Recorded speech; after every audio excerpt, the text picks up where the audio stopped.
So one of the things that you can't help but get done at some point if you want to lower your scores is to map your bag, or as Trackman states, map my bag.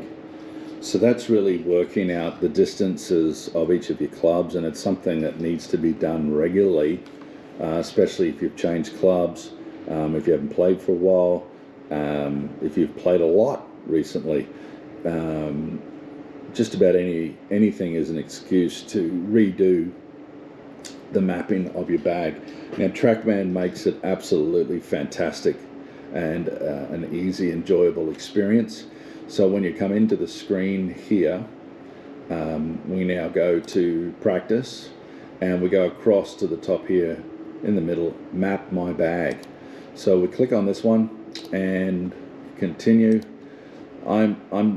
It looks like I'm not going to necessarily change the altitude, but you can change the altitude here. I mean, here in on the Sunshine Coast, if you were going to Toowoomba, you'd want to change this altitude because it's much higher up than sea level, and that actually has quite a significant change in one's shots. I learned that the hard way in a pro-am, a professional amateur tournament, and I was the pro in the group, and for the first 3 holes I hit my shots way over the green and couldn't work out what was happening until one of the local members asked me had I ever played there before and did I know how far above sea level it was, and then all of a sudden the penny dropped.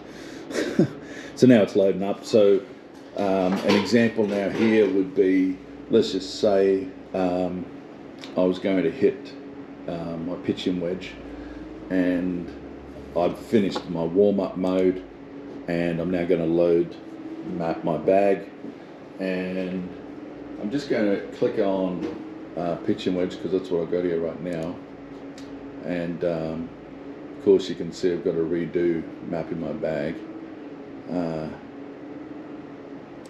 Just going to add some more shots to it so you can see some shots that I was hitting there. Let's just see what we've got. We're going to add a few shots to it and see if it takes a little bit more of a change to the bag itself or not. So again, just going through your routine, looking to enjoy the hit and wanting to connect up.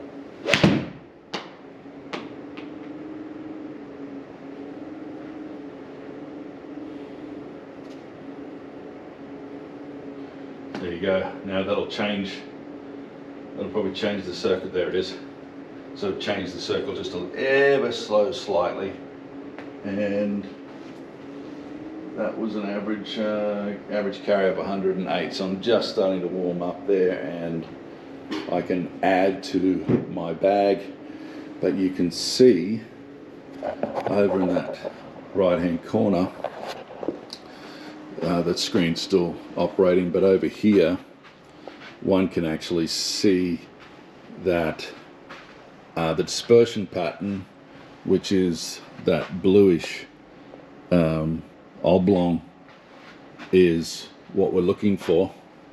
And interestingly enough, that is now getting mapped to my bag, and you can see I can change the club if I want, and it's got the average of my carry.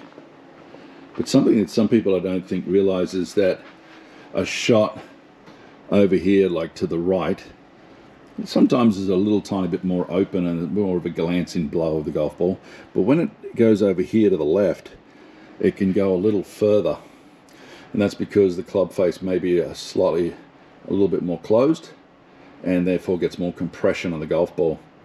I prefer this shot, and I prefer this pattern. It's easy to remember, and that's what I basically put onto the golf course. So my pattern here, I realize that my shadows are probably in the way, but from the right to the left, this is ideally what I take and put on the green. So if if this here was the target, this part here, I would take that and move the entire thing so that it was like that, and then I'm aiming towards the middle of my dispersion pattern and bringing it down. So that is Map My Bag. Fabulous place, and one needs to work to keep mapping one's bag, or do it periodically when you're getting used to it.